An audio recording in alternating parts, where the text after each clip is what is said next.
Have you ever heard the expression, it is better to give than to receive? And thought, yeah, well, that sounds great, but it'll never work in business. Well, one of my all-time favorite interview guests, Bob Burg, the co-author of the best-selling book, The Go-Giver, has some information that may change your mind on that topic. For some reason, when you were just talking about the power of bringing value to people, I remembered something I learned from a very young man. I think he was about 21 or 22 on a YouTube video.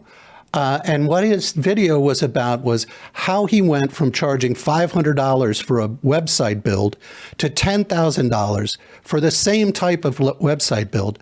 And his answer was, it's because I did a $10,000 job on the $500 site.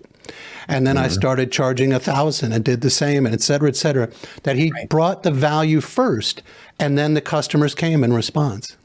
Yeah. It's a wonderful thing. And it's very important to be able to communicate that value. Now, he did it in a way that, while he was probably underpricing himself, which isn't something that we necessarily suggest.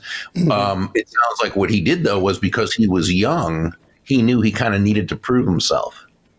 So he was doing what he had to do for a price that he knew he was worth more than, but he did that for the experience. He did that for the reputation. He did that understanding that if he did that for a while, it was going to come back. And to me, that's a great strategy. That's a wonderful way to do it if that's what you need to do.